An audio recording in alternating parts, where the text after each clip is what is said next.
Nathan, what are we talking about today? Today we're going to be doing our first homebrew showcase. This is a segment that we're going to hope to be doing every once in a while. Yeah. Looking over our own or cool thing, like our own homebrews or things we find from Reddit.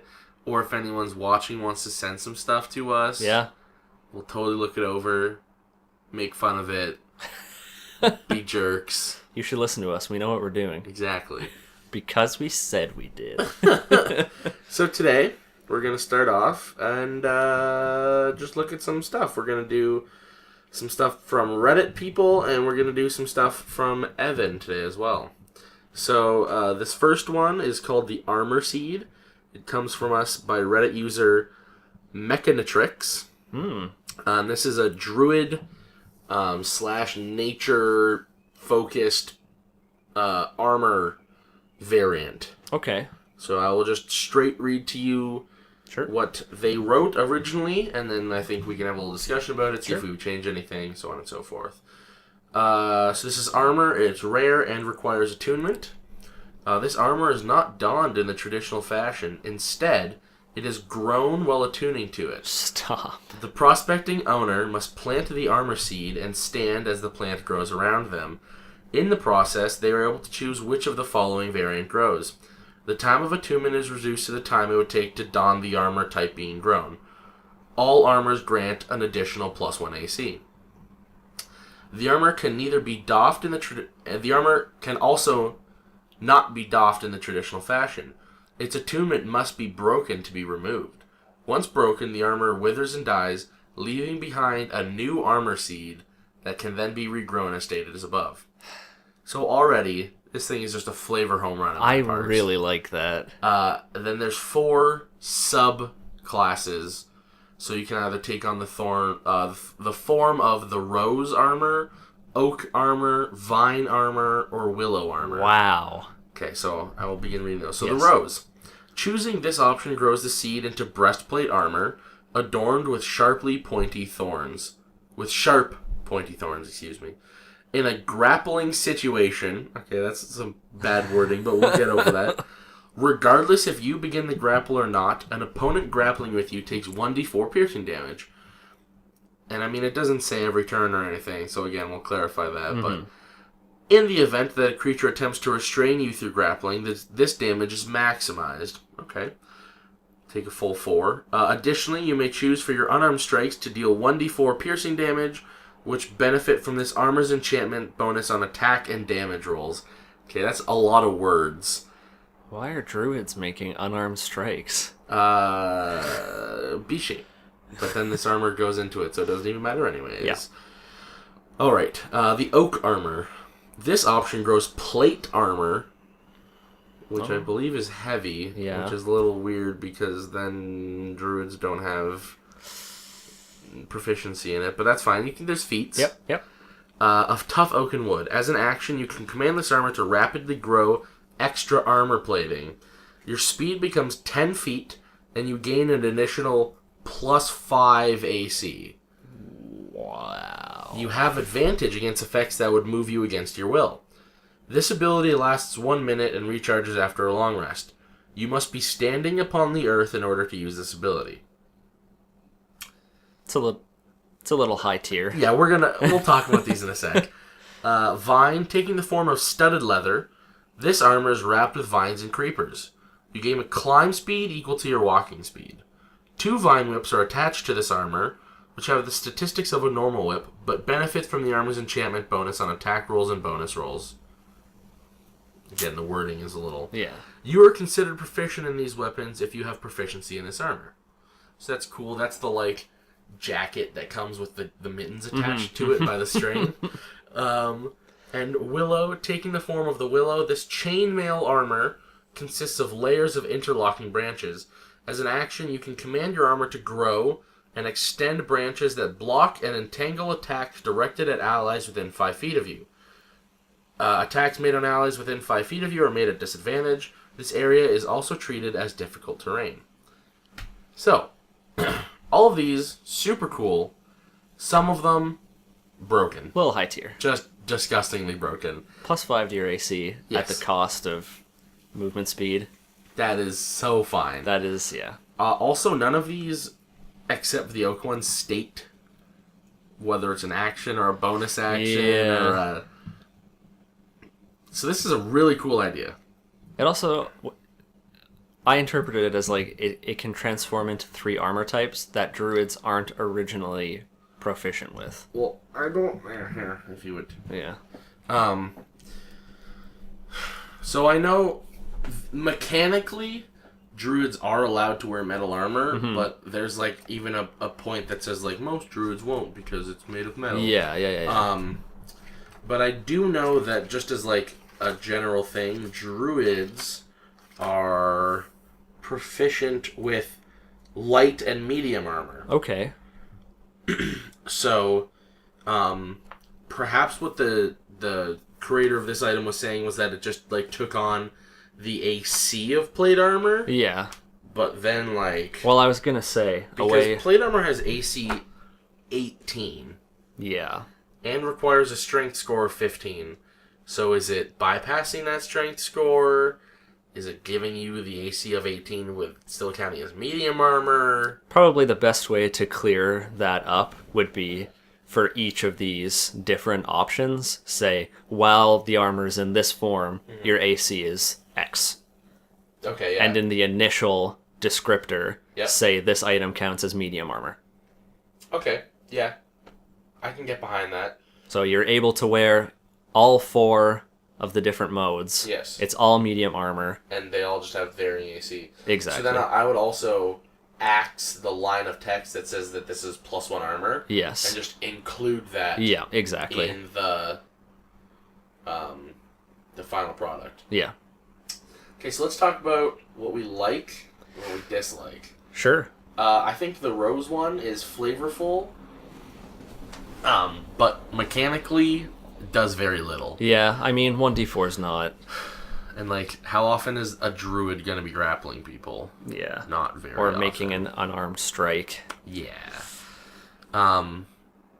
If we still wanted to keep with the rosy, like, the whole idea of thorns and whatnot, I would perhaps give a once per day casting of either Entangle, or I don't remember what the name of the spell is, but it makes the ground difficult terrain and deals 1d4 damage whenever you walk through it. Yep.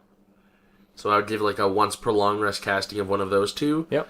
What armor value did the creator give it? Breastplate. Okay, so breastplate is medium armor, which is 14 plus dex. That feels fine to me. Yeah. Although if it's +1, it's going to be 15. So it'd be 15 plus dex. That's like a little powerful. So if this is the more spellcaster focused one, perhaps I would make it a chain shirt. Yeah. But then I guess the whole idea of this is that they wanted the armor to be Aesthetically, what each one is modeled after. But I mean, I don't really understand how roses would make breastplate. No, I can't see that either. So, I mean, 15 plus dex, if you're a caster, then your probably dex isn't going to be that high. Yeah. I could see it. Proficiency in medium armor. Yeah, okay. So then, yeah, that seems fair to me. So, roses, your armor class becomes 15 plus dex, and you have a once per long rest casting of Entangle. That sounds fair to me. That sounds reasonable. Yep. All right, what's the next one? Oak. Yes. Yeah. This one's a little high tier. Yeah. So first of all, if it is +1 plate armor, like they say, then you are giving a druid 19 AC. +5 if you use its ability. Yes. A druid. Yes. With 24 AC. Yep. Nope. That is a no-go on my books. I mean, yeah. For the purposes of keeping it mechanically sane, I'm just going to keep it all in the medium armor range. Sure. And I'm going to say this is half plate. Yep. Which is 15 plus dex and disadvantage on stealth. Yep. So that sounds fine to me. Yep. So let's say if they want their armor, then let's make it 16 plus dex, and you have disadvantage on stealth checks. Mm-hmm. But then that +5 AC trade-off, that needs to be switched. I'd take that down to maybe a +2. Okay, and reduce your movement speed by 10 feet. Yes. I think that's much more reasonable. Okay, so now, is this a bonus action, you think? Yes. And it lasts for a minute? Yep. And recharges after a long rest. I'd probably do it as a once per day. Yeah, so, well, that is long rest, yeah. Yeah. So, bonus action, you can increase... It's like, that's perfect, because you're basically just casting Shield of Faith on yourself. That's what I was imagining. And I really, really like the idea of this, like half-plate armor that then grows to, like, protect more of you. Oh, it's I think that's a really cool super idea. flavorful. Okay, so let's say... So that's going to be bonus action, and it's not concentration either. No. Which is another cool thing. Bonus action, you increase your AC by 2. Your movement speed is decreased by 10 feet while you benefit from your armor class being greater. I would say you could also keep the advantage against effects that would move you against your will. I think that's cool. I can imagine enough. I can imagine like roots Yes. growing out of like your boots and like it's not going to taking happen hold enough in the ground. that it's going to be broken. Yeah. But as far as like how that feels and how it like plays, that sounds really cool to me. It does. Next one. Vine. Right, this is the... Studded leather. Okay. So this is actually light armor. Okay. It's 12 plus dex, but there's no... So for the medium armor, the dex modifier caps at 2. Okay. But for the light armor, it doesn't cap at all. Okay. So then this would be 13 plus dex. That's reasonable. That's fair. Again, and it is made of vine, so it's supposed to be like a lighter armor. Yes. Well, Okay. it looks like its main utility is climbing speed. Yes, which is powerful. You want to be light for, anyways. You have essentially just cast a second level spell on yourself all the time. Yep. Spider climb is what I was... I mean, you can't climb on the ceiling like you can on spider climb, but still, that climb speed, it's powerful enough. Like, I mean, if there's a big wall in front of you and you don't have, your tack and pittance and whatnot. Yeah. As well as having... I like the idea of the armor kind of like flowing off of you and you have these whips available to you. So that sounds fine to me. Giving you proficiency in them while you're proficient with the armor. I actually don't think I would change this one at all. Neither would I. But I do think it's maybe a little bit worse for, like, on the combat side of things. For utility, it's great. Yeah. So what it gives you is that, like... it gives, because I believe whips are light, so you'd be able to attack twice with them. So if like you are doing nothing else, it gives you 2 1d4 plus 1, because they would still be plus 1 weapons. Yep. But yeah, that's not like broken. So maybe, I could see maybe increasing their range of the whip. Yeah. Giving it an additional 5 feet on either end. Yeah. Because these are vines, and they're magical, so they could almost like seek the person out. Well, I was thinking maybe you, like, cast it into the ground, and then it, like comes shoots up Okay. at a target within range. So I could see that, or giving it the Thorn Whip mechanic, where they're treated as regular +1 whips, but you can choose to pull the target closer to you. Yes. So I would do either one of those fixes, of either giving it the more range, like you recommended, or giving them the ability to, like, pull them closer. I think that's fair. And either of those... sounds fair to me, yeah. Yep. And then finally... The Willow armor. Which takes the form of... Chainmail. Which is, again, heavy armor. Yep. AC 16. And also, I forgot to mention, both plate and chainmail impose disadvantage on stuff. Okay. So that's base 16, no bonuses. And the mechanical bonus of that... As an action, you can command your armor to grow and extend branches that block and entangle attacks directed at allies within 5 feet of you. So basically, the protector archetype. So 5 feet around you, things are more difficult attacking things that aren't you. Attacks made on allies within 5 feet of you are made at disadvantage. Okay. And the area is treated as difficult terrain. That's cool. It is. What area, though? Yeah, like 5 feet around you. So is that like all 9 squares around you? Yeah, I guess, that's then? what I'm wondering. That is a little murky. Yeah.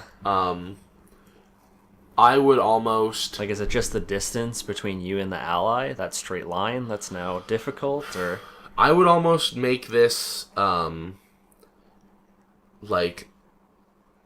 you can use a reaction X number of times a day as, like, these branches of a willow, like, shoot out to impose disadvantage on an attack. So what I would do personally is, if a ally within... I don't want to make the range too far. I'd imagine 10 maybe 15. Yeah. I'd probably leave it at 10 if it was me. Whenever they get attacked, you can use a reaction to send out these branches to try and impose and give disadvantage on the attacker. That does nerf it quite a bit, though, because it's an action. It doesn't specify how long it is, though. I would take away requiring an action to start it, and I would just let it. Or what I would do is change it to a bonus action and then keep, and similar in the way to the plate armor, it lasts for a minute. I don't like the difficult terrain thing, because having difficult terrain within 5 feet of you, I don't even think that mechanically does anything. It mechanically does something to the allies that are within 5 feet of you. Yeah, like that's the long and short of it. That doesn't seem very good to me. Yeah, no. This one feels strange. This one almost feels like what the vine should be doing. Yeah. I feel like, honestly, the willow armor just needs a complete rework. Yeah. I can see where they were coming where from. The author was going with this. You look at willow and like it's drooping down. Like putting your hand through it's kind of hard, but like. Okay, do you have any ideas for how you would change it?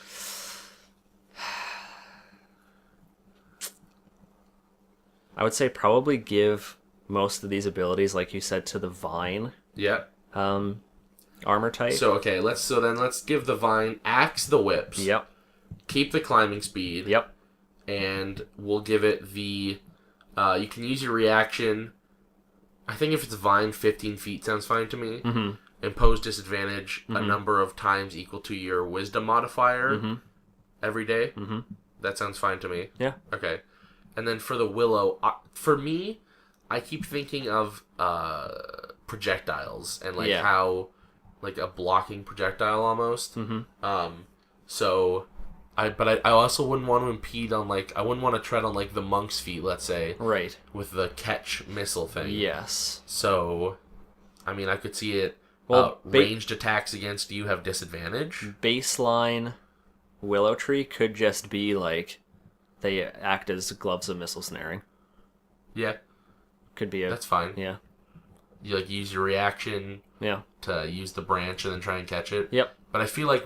Is there a limit on the gloves of missile snaring? I don't believe so. Is there daily use? I think it's just a reaction. Yeah, okay, that would be fine with me then. Yeah. And, like, mechanically that makes sense. Like, a bow of willow branches, like, form out of you and stop a arrow midair. Yep. Okay, yeah.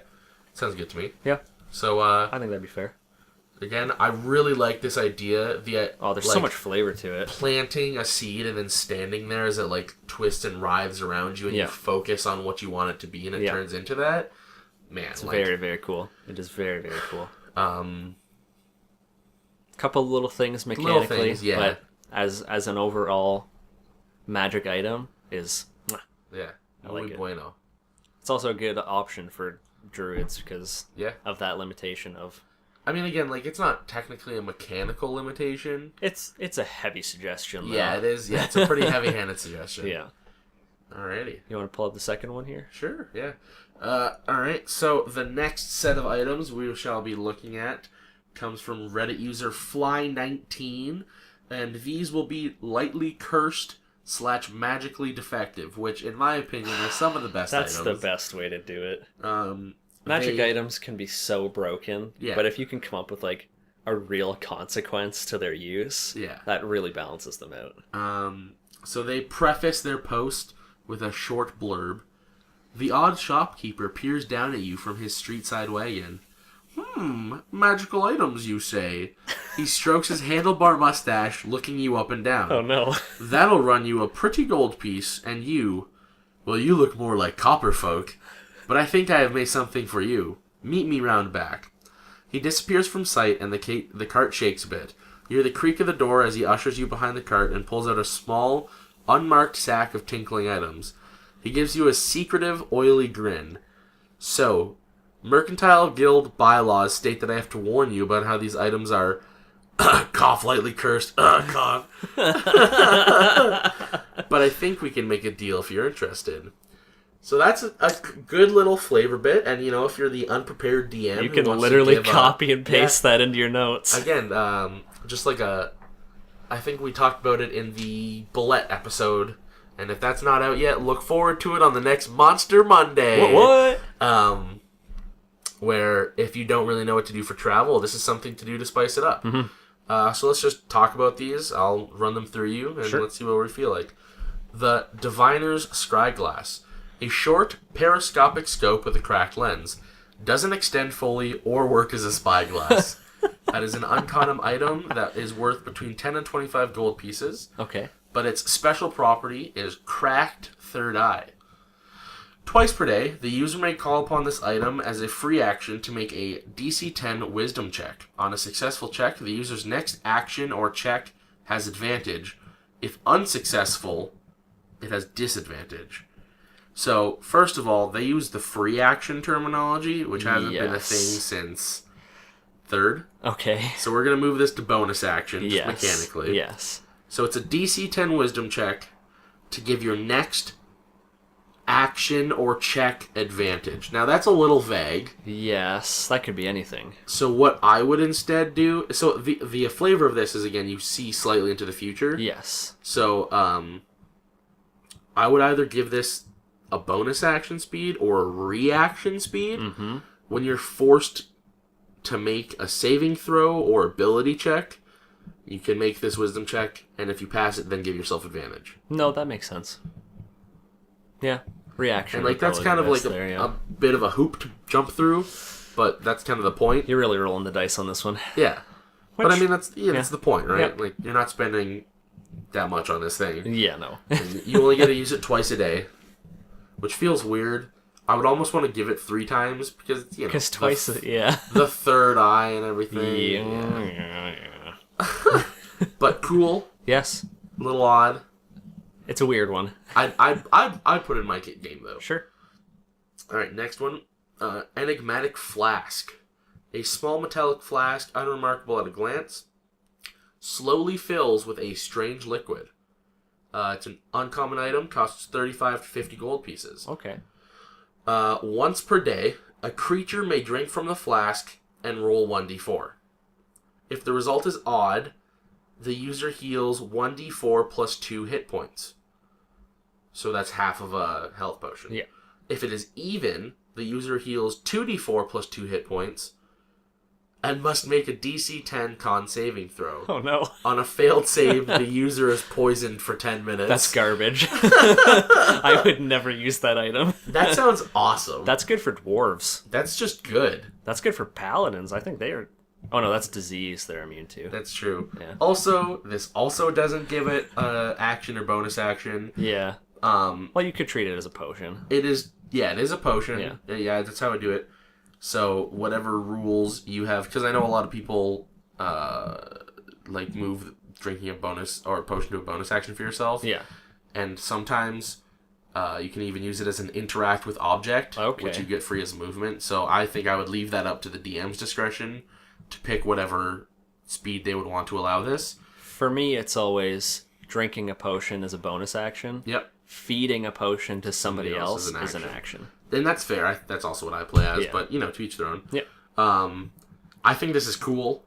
I think that if you don't know what it does and you use this in combat, then that's bad, but also hilarious. Like, you don't always have to have good magical items. It's true. And baseline, this is a health potion you can drink every day.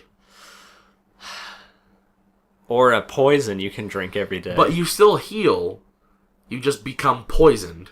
Maybe. Yeah. But that's the thing also, is that it's a DC 10 con saving throw. Yeah. And, that's not that high. To me, I would almost just make it health potion and poisoned. Mm-hmm. No save. Mm-hmm. Because otherwise this item feels just a free health potion every day. Because most people are going to be able to make a DC 10 con save. Well. If you're not silly and don't give yourself 0 con. Yeah. Don't give yourself 0 con. Don't do it. You're silly. Yeah. I like this. Sure. I don't think... I would never use this item. No? No. Well, to each their own. Alright, let's move on to the next one. I don't have many changes for that one. No, except I would get rid of the saving throw and just make them poison. Yeah. The Elemental Attuning Fork. I think that should just be tuning, not attuning. Well, we'll see. Read it. A tuning fork that is alternately hot and cold, occasionally producing a static spark. Produces 2 discordant notes when struck. This is an uncommon item that requires attunement. I believe this is actually the first item that's required attunement so far, yep. And it's 20 to 35 gold pieces. Okay. So its property, once per day, the user may use a bonus action, okay, so they actually specified this time, to tap a creature with the fork and choose from one of 2 categories of damage. Either physical, bludgeoning, slashing, or piercing, or elemental, fire, cold, or lightning. The player chooses whether the creature gains either advantage or disadvantage to attacks and saving throws against them with this damage, and the DM takes the other option and applies a damage type of their choice from the opposite category. These conditions last for 1 minute, but can be dismissed early by tapping the creature again as a bonus action. Wow. That's a lot of words. That is a lot. That did not really make a lot of sense to me. So, what I think is happening here is that you, as a bonus action, touch something. You have no idea. I have no idea. So you either get advantage or disadvantage to attacks and saving throws against them with the chosen damage. Okay. And the DM takes the other option and applies a damage type of their choice from the opposite category. I don't know what that sentence means. I understand what their first sentence means. Yes. So if you can either touch one of your allies and make all attacks that deal physical damage have disadvantage versus them, or you can touch an enemy and make all attacks that deal physical damage have advantage versus them. This item's stupid. It is. I don't like this item. Read the next one. Okay. There's too many words. I understand what they were going for. Yeah. But I think what it does right now is too good. Yep. Like there's no X number of times per day. Yep. So you can just bonus action myself, and I have all attacks against me that are bludgeoning, slashing, or piercing have disadvantage. Yep. That's stupid. That's very stupid. Yeah. I think that there can be an item made out of this. Yep. I don't know what it is. The potential is there. Maybe we'll come back to it and think of it, but as for right now, this text is confusing. It is. And I don't like it. Alright, let's move on to the last one. The Crude Blade. A roughly made short sword that constantly emits a sheen of inky oil. So this is an uncommon short sword. Okay. That is worth 25 to 45 gold pieces. It's finesse and light, and it's a +1 longsword. Okay. Short sword, excuse me, but they're only charging 45 gold for it, which is already way too low in my opinion. We'll see what the effect is. Yep. A creature hit with this weapon is marked. When hit with fire damage, a marked creature takes 1d4 additional fire damage. This marker is removed after the damage is dealt. The target can only have 1 mark at a time. That's great. That's totally, yeah. And again, it's like an inky oil, yep. But there's a second part. Okay. Greasy palms. On a natural attack of 1 or 2, the attack misses and the user is disarmed of this weapon.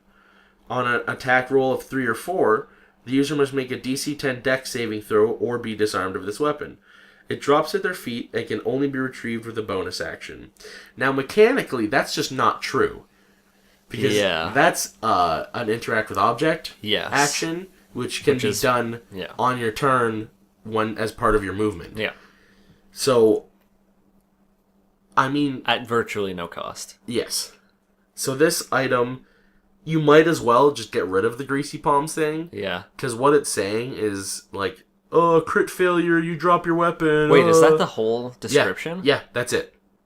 That's like a 300 gold piece. Yeah. Item. So it's a +1 sword that can also deal additional damage sometimes. Yeah. Yeah. Yeah, no. So having the built-in crit failure is, like, so minimal. Yeah. Because you can literally just pick it up again. And the fact that it specifies it can only be retrieved as a bonus action doesn't really fix much. And the DC for the 3 and 4 was 10? Yes. So I would honestly just scrap the entire second part. Yep. I think the first part's really cool. Yep. Like marking the creature with this oil that deals an additional fire damage only if it takes fire damage. Yeah. But it being a +1 weapon and only costing 25 to 45, like this... Yeah, that's not... No. It's not there. I think all the other ones are pretty gold correct. Yeah, I would agree with that. I think the scry glass thing is maybe a little undervalued because advantage is something that's really good. Yep. But this one feels of the most powerful out of all of them because the mechanical drawback it's supposed to have essentially just doesn't exist. It doesn't even matter. You just don't have your sword until your next turn, and then you just have it. I could see changing it to be maybe you mark yourself.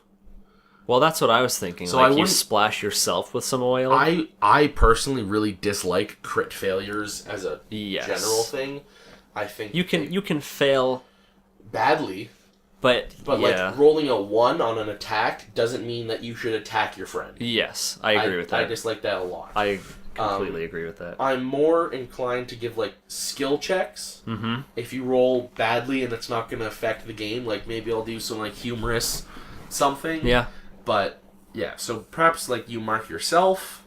Yeah. If you roll like a 1 or a 2. But even that's like so yeah, then it also requires them to deal fire damage to you.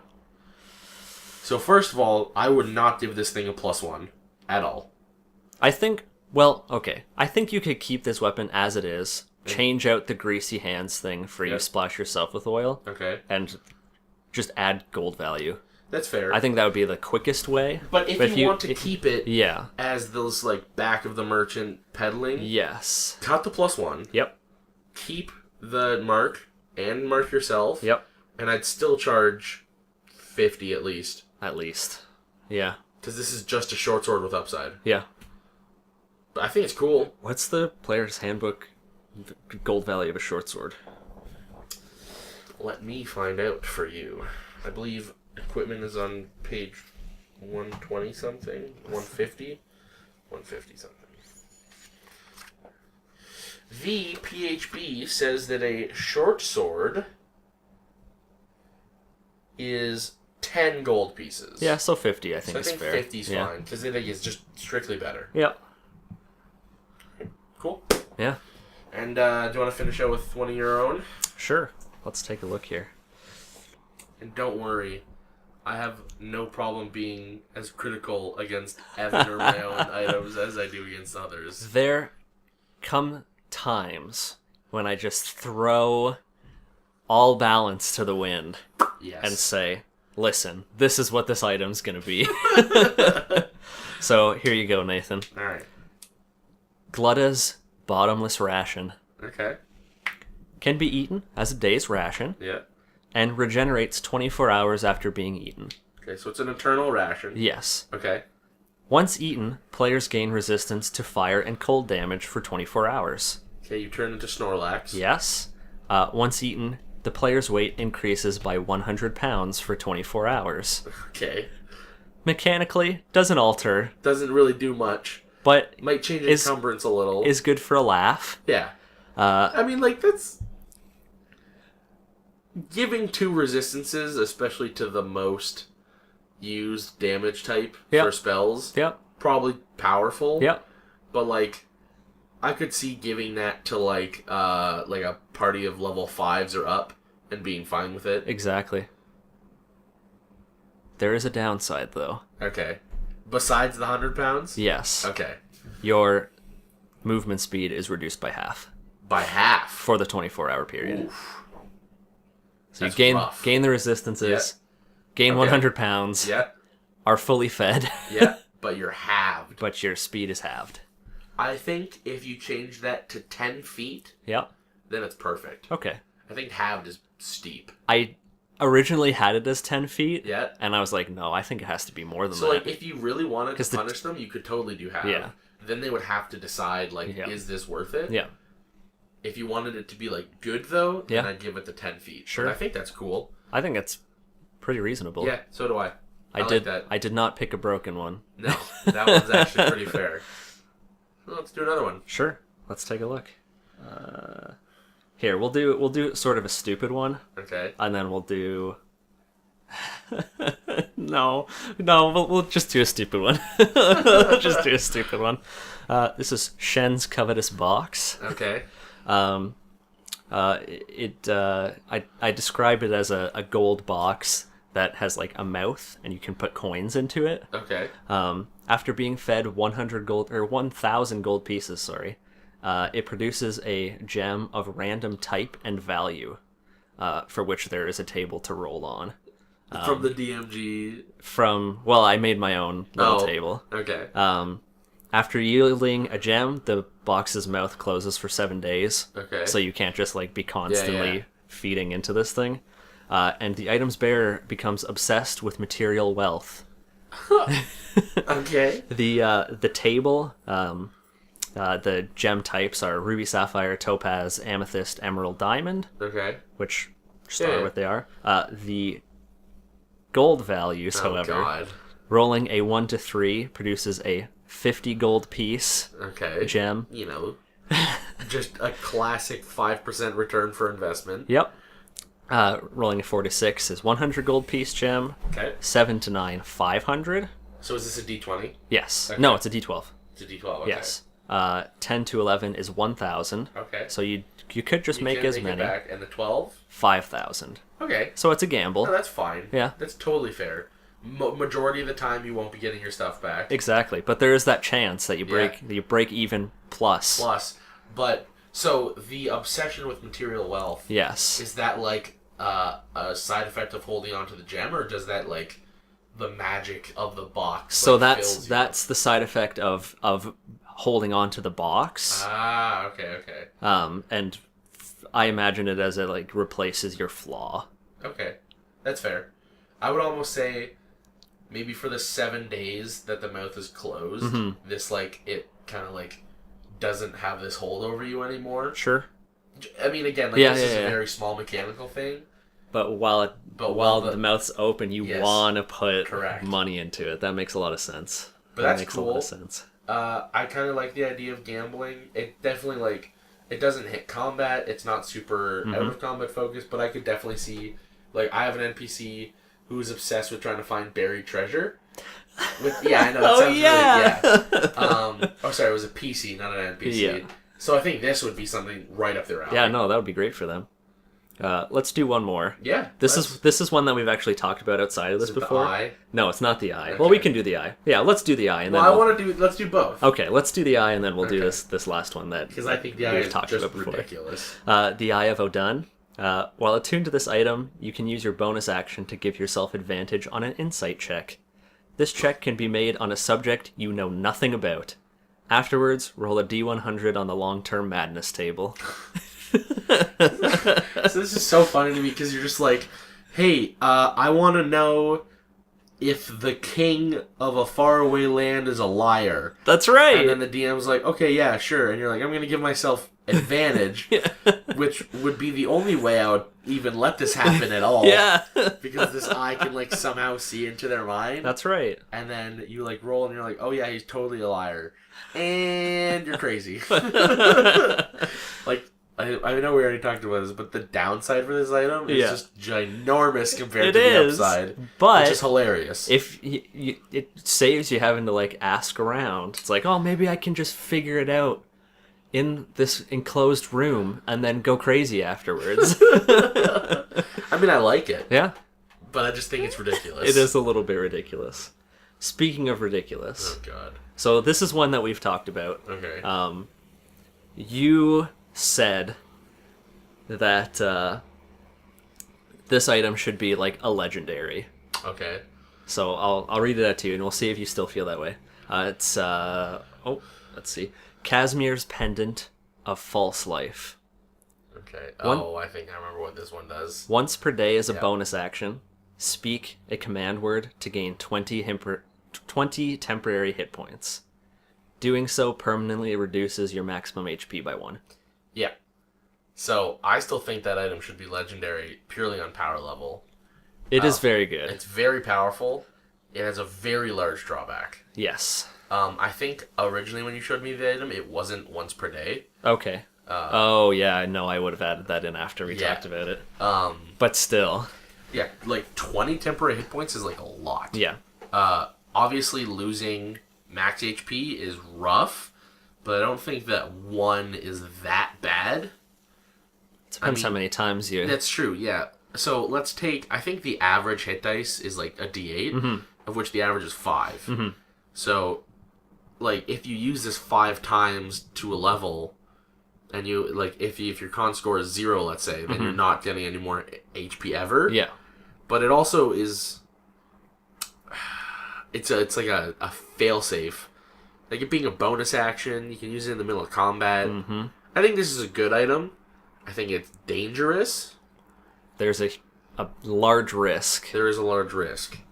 But I think that if you gave it to a smart player, they would use it very well. Mm-hmm. And I think if you gave it to a new player, that it could potentially, like, ruin them. This is also an item I wouldn't give to my players before level 8. I would even push it. Like, yeah. Like, I see this as, like, an end game.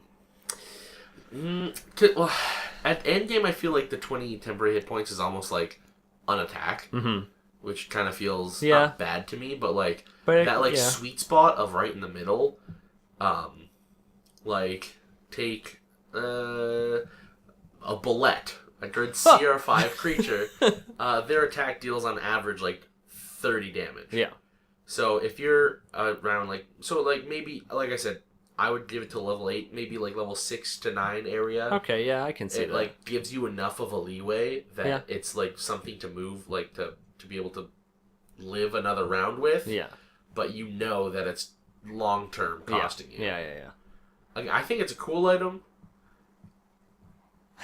I just don't know how I Say it. Say what you mean. I don't know how I would play it. I don't know if I would put it in my game.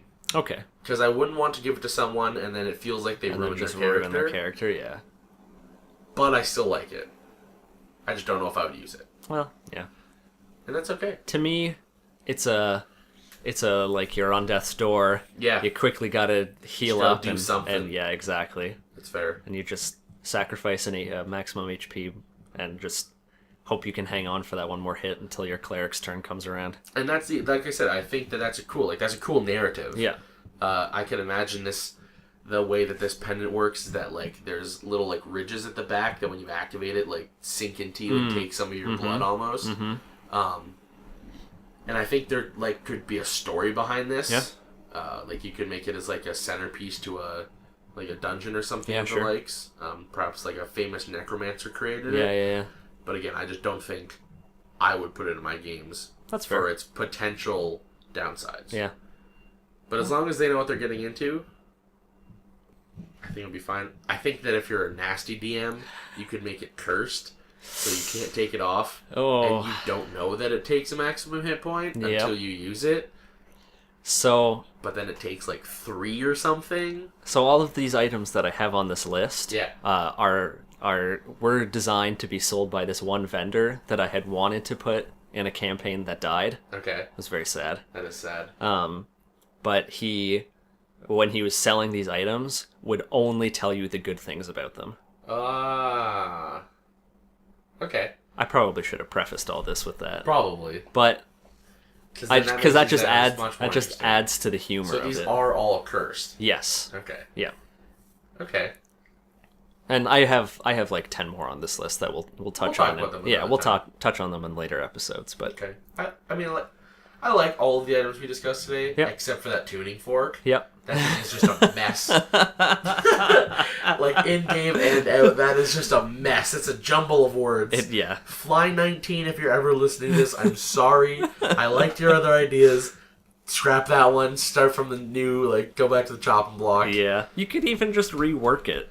Rework it, but just delete what you have written already. I understand what you're going for, but, like, yikes. Yeah.